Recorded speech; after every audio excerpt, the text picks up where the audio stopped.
سورۃ البقرہ کی آیت نمبر 13۔ الحمد للہ وکفی وسلام علی عبادہ الذین اصطفی،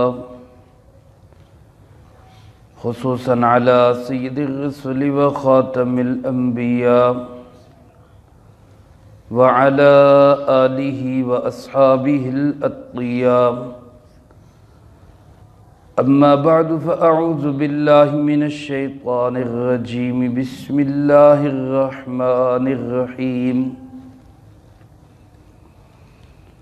وَإِذَا قِيلَ لَهُمْ آمِنُوا كَمَا آمَنَ النَّاسُ قَالُوا أَنُؤْمِنُ كَمَا آمَنَ السُّفَهَاءُ أَلَا إِنَّهُمْ هُمُ السُّفَهَاءُ وَلَكِنْ لَا يَعْلَمُونَ۔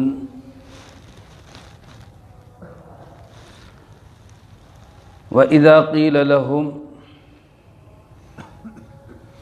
اور جب کہا جاتا ہے ان منافقوں سے، آمینو ایسے ایمان لاؤ، کما آمن الناس جیسا کہ لوگ ایمان لائے، قالو تو یہ کہتے ہیں، انؤمن کما آمن السفہاء کیا ہم ایمان لائیں ان کی طرح جیسا کہ ایمان لائے بے وقوف لوگ۔ الا خبردار، انہم ہم السفہاء کوئی شک نہیں، یقیناً یہی لوگ بے وقوف ہیں، ولکن لا یعلمون لیکن یہ جانتے بھی نہیں ہیں۔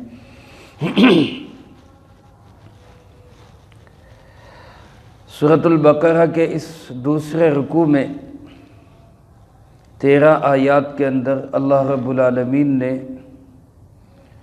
منافقین کا تذکرہ کیا ہے۔ قرآن کریم سرچشمہ ہدایت ہے، کہہ دیں بے شک قرآن کریم ایک سرچشمہ ہدایت ہے، جس کا سوال ہم نے سورۃ فاتحہ میں اللہ رب العالمین سے کیا، اہدنا الصراط المستقیم، اللہ ہمیں سیدھا راستہ دکھا۔ اللہ پاک نے وہ سیدھا راستہ ہمیں بتا دیا کہ ذالک الکتاب لا ریب فیہ، یہ کتاب ہے جو سیدھا راستہ ہے، جس میں کوئی شک و شبہ نہیں ہے۔ اس کتاب کو پھر ماننے اور نہ ماننے کے اعتبار سے انسان 2 حصوں میں تقسیم ہے۔ ایک حصہ ماننے والوں کا ہے، جس کا تذکرہ متقین کے عنوان سے پہلی 5 آیات میں ہوا۔ دوسرا حصہ نہ ماننے والوں کا ہے، انسانیت کا دوسرا طبقہ، جس کے پھر 2 گروہ ہیں، ایک کھلے کافر اور ایک ڈھکے چھپے کافر یعنی منافق۔ کھلے کافروں کا تذکرہ 2 آیات میں ہوا، اس کے بعد 13 آیات میں چھپے کافر یعنی منافقوں کا تذکرہ ہے۔ جناب محمد کریم خاتم النبیین صلی اللہ علیہ وآلہ وسلم جب ہجرت فرما کر مدینہ منورہ تشریف لائے تو وہاں بہت سارے یہودی، اوس اور خزرج کے قبائل کے وہ جناب نبی پاک صلی اللہ علیہ وسلم پر ایمان لائے، اور انہوں نے متفقہ طور پر اپنا مذہبی، علاقائی اور سیاسی رہنما جناب محمد کریم صلی اللہ علیہ وسلم کو منتخب کر لیا۔ اللہ کے نبی، انہوں نے آپ کے اوپر ایمان لائے، آپ کی سیادت، قیادت، ریاست کو قبول کیا۔ وہیں کچھ لوگ، کچھ یہودی، چند ایک ایسے بھی بنے کہ جنہوں نے جناب نبی پاک صلی اللہ علیہ وسلم کو دل سے تو تسلیم نہیں کیا، لیکن آپ کی قوت، شان، شوکت، عظمت کو دیکھتے ہوئے ظاہراً کلمہ پڑھ لیا، اندر وہی یہودیت اور کفر ہی رہا۔ ایسے لوگوں کو منافق کہا جاتا ہے۔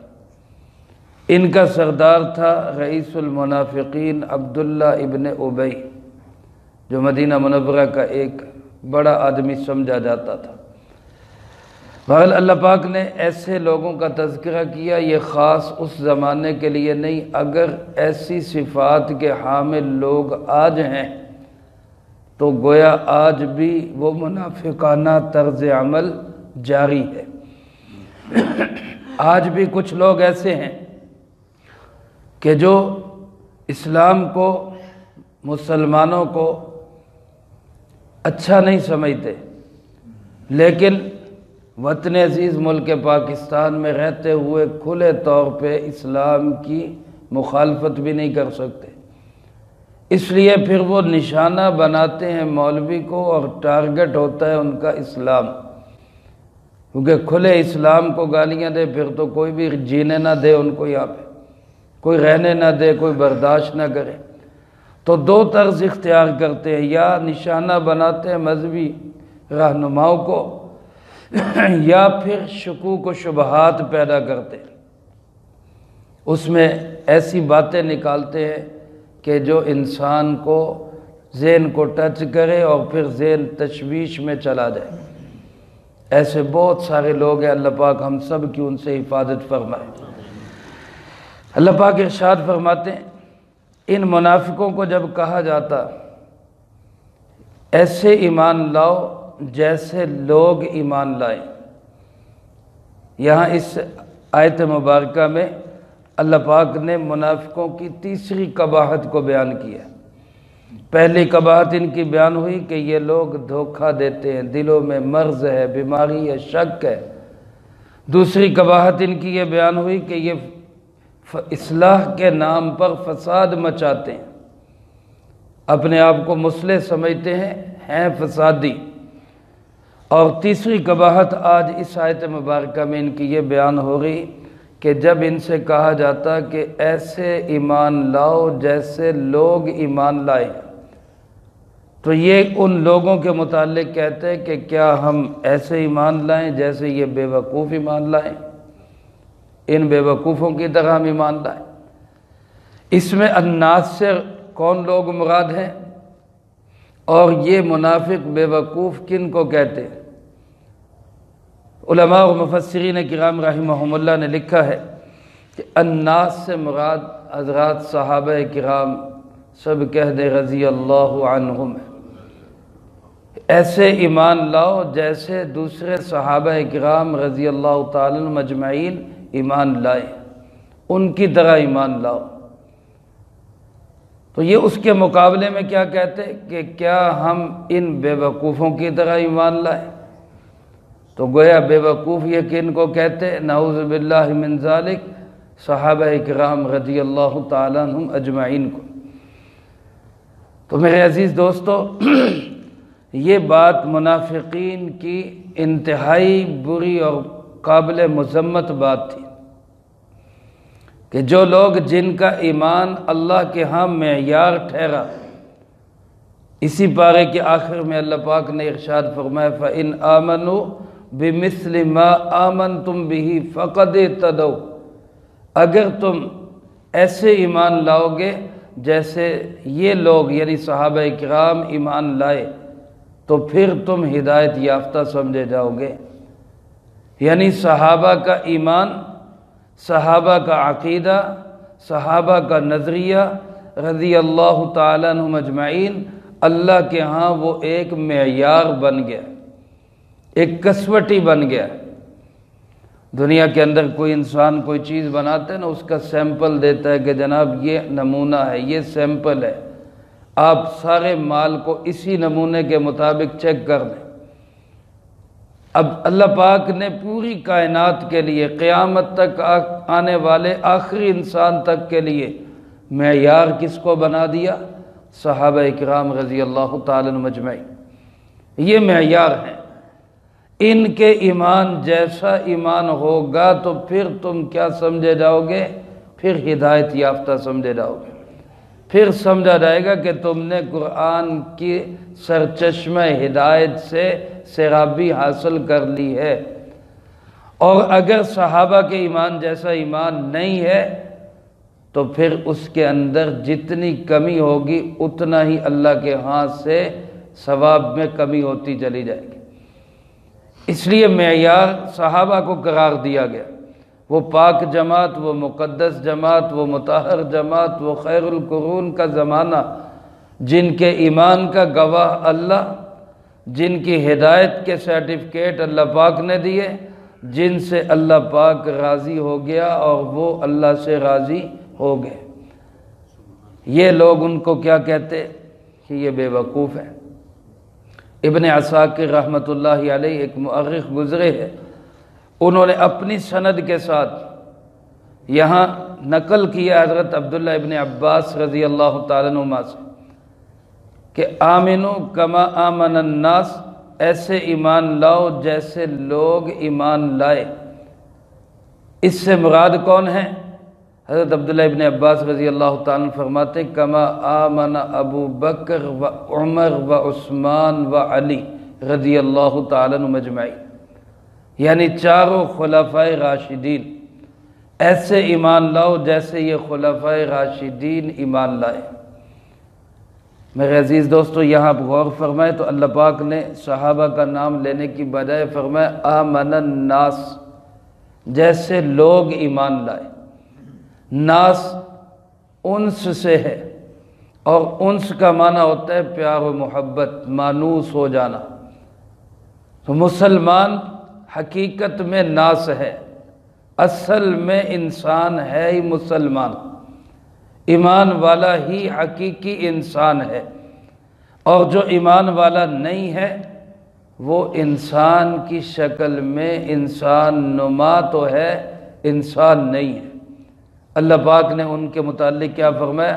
اولئک کالانعام بل ہم اضل، یہ تو جانور ہیں بلکہ جانوروں سے بھی بدتر۔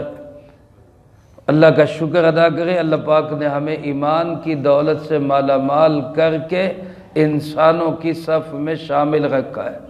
اللہ اسی ایمان پہ ہمیں موت نصیب فرمائے۔ یہاں الناس کا لفظ لا کر اشارہ اس طرف کر دیا کہ حقیقت میں انسان کہلانے کا حقدار وہی انسان ہے جو ایمان والا ہے۔ اور پھر اس ناس سے مراد خلفائے راشدین ہو یا صحابہ کرام رضی اللہ تعالیٰ مجمعین کی پوری جماعت ہو، ایمان کا معیار صحابہ کرام ہیں۔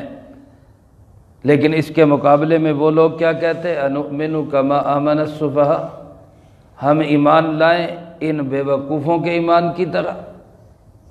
صحابہ کو گالی دینے والے کون تھے؟ وہ منافق تھے۔ اس دور میں بھی اگر صحابہ کو برا کہنے والے منافق تھے تو آج بھی صحابہ کو برا کہنے اور سمجھنے والے کیا ہیں؟ وہ منافق ہی ہیں، وہ مسلمان نہیں ہیں، ان کا اسلام سے تعلق نہیں ہے۔ اس لیے ہمیں صحابہ کرام رضی اللہ تعالیٰ مجمعین کے بارے میں اپنے دلوں کو بالکل صاف رکھنا چاہیے اور محبت سے لبریز اور بھرا ہوا رکھنا چاہیے۔ اللہ پاک ہمیں تمام اہل بیت اور تمام صحابہ کی محبت نصیب فرمائے۔ یہ ایک حسن اتفاق ہے کہ آج اس آیت مبارکہ کا درس ہے، جبکہ آج 22 رجب ہے، حضرت امیر معاویہ رضی اللہ تعالیٰ عنہ کا یوم وفات ہے۔ حضرت امیر معاویہ رضی اللہ تعالیٰ عنہ وہ مظلوم صحابی جن پر آج بھی ظلم جاری ہے، آج بھی ظلم جاری ہے۔ ان کے دشمن، صحابہ کے دشمن، حقیقت میں اسلام کے دشمن، کیونکہ حضرت امیر معاویہ رضی اللہ تعالیٰ عنہ نے اسلام کو آدھی سے زیادہ دنیا تک پھیلایا، 64 لاکھ مربع میل تک اسلام کا پرچم علم بلند کیا ہے۔ اس لیے آپ حضرات نوٹ کریں، 14 صدیوں میں شروع سے لے کر آج تک، صحابہ سے لے کر آج تک امت مسلمہ کے اندر جو لوگ سیاسی کردار ادا کرتے ہیں سب سے زیادہ گالیاں ان کو پڑتی ہیں۔ یہ میں غلط کہہ رہا ہوں؟ آپ ماحول میں دیکھ لیں، آج بھی ان علماء کو سارے ہی سر پہ اٹھاتے ہیں جن کا کوئی سیاسی کردار نہیں ہے۔ اور جو عالم سیاسی کردار ادا کرتا ہے اس عالم کو سارے کہتے ہیں یار باقی ٹھیک ہے، نہیں کم کرنا چاہیے، اس کو اپنے طنز اور تشنیع کا نشانہ بنائیں گے۔ کیوں؟ کہ یہ وہ انسان ہے جو اسلام کی حفاظت کرنے والا چوکیدار ہے، اسلام پہ پہرا دینے والا ہے۔ اور چوکیدار سے سب سے زیادہ نفرت کس کو ہوتی ہے؟ چور اور ڈاکو کو ہوتی ہے کہ یہ کیوں کھڑا ہے میرے راستے میں۔ حضرت امیر معاویہ ہوں، خلفائے راشدین ہو، ان سب کا اسلام کے پھیلانے میں سیاسی کردار ہے۔ اور سیاست میرے عزیز دوستو ہمارے ماحول میں بے شک کوئی بری چیز سمجھی جاتی ہے، لیکن در حقیقت یہ انبیاء علیہ السلام کی سنت ہے۔ بخاری شریف میں یہ روایت موجود ہے، جناب محمد کریم صلی اللہ علیہ وسلم نے ارشاد فرمایا کانت انبیاء بنی اسرائیل تسوسہم کلما ہلک نبی خلفہ آخر۔ بنی اسرائیل کے انبیاء علیہ السلام سب سیاست کرتے تھے۔ سیاست کا لفظ ذہن میں آتا ہے تو فوراً گندی چیزوں کی طرف دھیان جاتا ہے، حالانکہ وہ صحیح بھی ہو سکتی ہے، اور اگر صحیح سیاست ہو اس میں مخلوق خدا کی خدمت ہو، لوگوں کے حقوق کا تحفظ ہو، تو یہ انبیاء علیہ السلام کی سنت ہے، سرکار دو عالم صلی اللہ علیہ وسلم کی سنت ہے۔ خلفائے راشدین نے اسی وراثتی سنت کو ادا کیا، اس کا حق ادا کیا ہے، پھر آگے امت تک منتقل کیا ہے۔ اسی لیے آپ دیکھیں گے سب سے زیادہ طنز و تشنیع کے نشانے پہ ابو بکر ہوں گے، عمر ہوں گے، عثمان ہوں گے، اور دیگر صحابہ اکرام رضی اللہ تعالیٰ مجمعین، جن کا اس حوالے سے کوئی کردار ہے سب سے زیادہ تنقید بھی ان پہ ہوتی ہے۔ آج علماء پہ بھی اسی طرح ہے۔ تو اس لیے ہمیں اس بات کو سمجھنا چاہیے کہ یہ لوگ ہمارے اور اسلام کے اور دین کے حقیقت میں خیر خواہ ہیں، اللہ ہمیں اس کی سمجھ نصیب فرمائے۔ تو حضرت امیر معاویہ رضی اللہ تعالیٰ عنہ کا بھی ایک بہت بڑا سیاسی کردار ہے، اس لیے دشمنان اسلام تنقید کا نشانہ بھی ان کو بناتے ہیں۔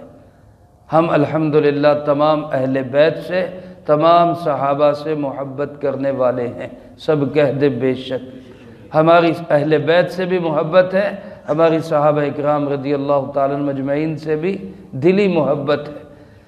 یہ منافقوں کا طرز عمل کے صحابہ کو کیا کہتے تھے کہ یہ بے وقوف ہے۔ صفی کس کو کہتے؟ علماء نے لکھا صفی اس کو کہتے جس کو اپنے نفع نقصان کا پتہ نہ چلے۔ جیسے ساڑھے پنجابی زبان جنہوں کہتے ہیں نا چلا جائی ہے، کمڑا جائی ہے، انہوں پتہ نہیں لگتا سودا کیویں کرنا کیویں نہیں کرنا۔ جس کو دنیا کے نفع نقصان کا پتہ نہ چلے اس کو کیا کہتے ہیں؟ صفی۔ صحابہ اکرام رضی اللہ تعالیٰ مجمعین کے پیش نظر چونکہ ہر وقت آخرت ہوتی تھی، وہ آخرت کو سامنے رکھتے تھے، آخرت کے نفع کے لیے دنیا کا نقصان بھی ہو جاتا وہ کہتے کوئی مسئلہ نہیں، آخرت کے نقصان سے بچنے کے لیے دنیا کا فائدہ چھوڑنا بھی پڑ جاتا وہ کہتے کوئی مسئلہ نہیں۔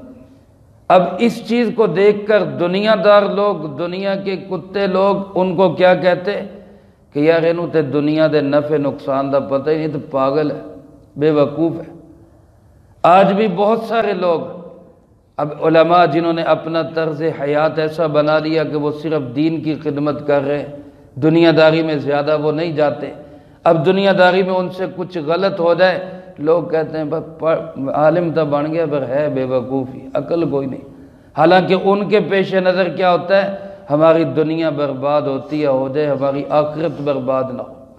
آج بھی ایسے لوگوں کو لوگ بے وقوف کہتے ہیں، یہ دنیا داری کا پتہ ہی نہیں جی نا، یہ بے وقوف ہے جی، احمق ہے جی۔ تو صحابہ کو بھی اس لیے لوگ بے وقوف کہتے تھے کہ دنیا کے نفع نقصان کو یہ اہمیت نہیں دیتے، حالانکہ ان کی اہمیت ان کے پیش نظر کیا ہوتی تھی؟ آخرت کا نفع، آخرت کا نقصان۔ اللہ پاک فرماتے ہیں کہ اصل میں بے وقوف یہ نہیں ہے، اصل میں بے وقوف یہ کہنے والے ہی ہیں۔ کیوں؟ کہ یہ اپنے دنیا کے نفع کے لیے دنیا کے نقصان سے بچنے کے لیے آخرت کا نفع چھوڑ دیتے ہیں اور آخرت کا نقصان مول لے لیتے ہیں، حقیقی مستقبل کو برباد کر لیتے ہیں۔ آج لوگ کہتے ہیں نا جی مدرسے بچیاں نو پا کے انہاں دا مستقبل کی ہوئے گا، مستقبل کی۔ اب ان کے پیش نظر مستقبل کیا ہے؟ موت سے پہلے کی زندگی، اس کو وہ مستقبل سمجھ رہے ہیں۔ ہمارے پیش نظر، مدارس والوں کے پیش نظر کیا ہے؟ موت کے بعد والی زندگی، جو ہمارا اصل اور حقیقی مستقبل ہے۔ اب جو اصل اور حقیقی مستقبل بنا رہے اس کو تو لوگ کہتے ہیں یہ جو بے وقوف لوگ ہیں، ان کو پتہ ہی نہیں دنیا میں کیسے چلنا ہے، یہ کیا پیدا کر رہے ہیں جن کا کوئی مستقبل ہی نہیں۔ اور جو دنیا کے عارضی مستقبل کے لیے محنت کر رہے ہیں، ملازم بنا دو، انجینئر بنا دو، ڈاکٹر بنا دو، میں انکار نہیں کرتا، ساری چیزوں کی ضرورت ہے، انکار کسی چیز کا نہیں، لیکن جس طرح اس معاشرے کو ڈاکٹر چاہیے اسی طرح اس معاشرے کو اچھے علماء بھی تو چاہیے، اچھے حفاظ بھی تو چاہیے۔ جس طرح اس معاشرے کی ضرورت ایک قابل انجینئر ہے، اس سے بڑھ کر اس معاشرے کی ضرورت ایک قابل عالم دین اور مفتی اور شیخ الحدیث بھی ہے۔ تو اس سے ہم کیوں انکار کرتے ہیں؟ لیکن حقیقت یہی ہے، جس طرح اس دور میں ایسے صحابہ کو جنہوں نے اپنا اوڑھنا بچھونا دین کو بنا لیا تھا، یہ لوگ ان کو بے وقوف کہتے تھے۔ آج بھی جن لوگوں نے اپنا اوڑھنا بچھونا دین کو بنا لیا ہے، دنیا کا نفع نقصان اس کو وہ اہمیت نہیں دیتے، آج بھی لوگ ان کو کہتے ہیں یہ بے وقوف ہیں۔ اللہ پاک کا فیصلہ یہ ہے کہ بے وقوف وہ ہے جو اپنی دنیا کو برباد، اپنی دنیا کو بنا لیتا ہے، آخرت کو برباد کر لیتا ہے، یہ ہے اصل میں بے وقوف۔ جیسا کہ حدیث پاک میں سرکار دو عالم صلی اللہ علیہ وسلم نے ارشاد فرمایا، القیس، عقل مند انسان کون ہے؟ عقل مند انسان کون ہے؟ فرمایا من دان نفسہ وعمل لما بعد الموت۔ عقل مند انسان وہ ہے جو اپنے نفس کو اپنے کنٹرول میں رکھے، خواہشات پہ کنٹرول کرے اور موت کے بعد کے لیے اپنے عمل کرے۔ والاحمق، اور احمق کون ہے؟ فرمایا من اتبع نفسہ ہواہا وتمنى علی اللہ، جو اپنے نفس کی خواہشات کے پیچھے پیچھے چل پڑے اور اللہ سے آرزویں امیدیں باندھتا رہے، اللہ بڑا غفور رحیم، اللہ بڑا بخشنے والا ہے۔ تو ایسا انسان اللہ کے محبوب کی نگاہ کے اندر احمق ہے، اور اللہ پاک اس کو فرما رہے ہیں یہ بے وقوف ہیں اصل میں، وَلَكِنْ لَا يَعْلَمُونَ، لیکن ان کو اس کا علم بھی نہیں۔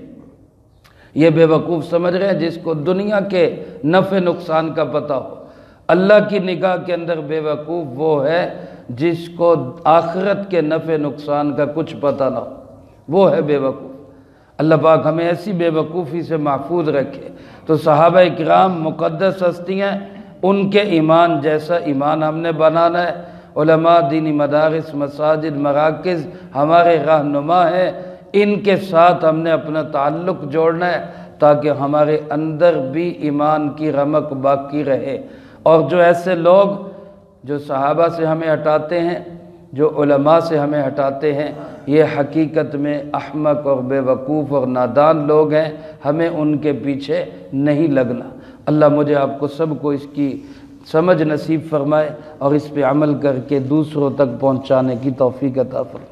اللہم انت السلام ومنک السلام، تبارکت ربنا وتعالیت یا ذا الجلال والاکرام، اللہم اعنا علی ذکرک وشکرک وحسن عبادتک، اللہم احسن عاقبتنا فی الامور کلہا واجرنا من خزی الدنیا وعذاب الآخرہ، اللہم ربنا تقبل منا انک انت السمیع العلیم وتب علینا انک انت التواب الرحیم۔ ہمارے بھائی سعید صاحب کی بھابھی کا آج آپریشن ہے، تمام احباب دعا فرمائے اللہ پاک صحت و سلامتی نصیب فرما۔ اذہب البأس رب الناس واشفی انت الشافی لا شفاء الا شفاؤک شفاء لا یغادر سقما۔ اے اللہ پاک ہماری اس بہن کو صحت و سلامتی نصیب فرما، اللہ آپریشن کو کامیاب فرما، ہر طرح سے سلامتی نصیب فرما۔ جتنے مسلمان بیمار ہیں گھروں میں، اسپتالوں میں، اللہ سب کو صحت سلامتی نصیب فرما۔ ہماری ایک بہن، اس کا بچہ شدید بیمار ہے، اس کے لیے بھی دعا فرمائے۔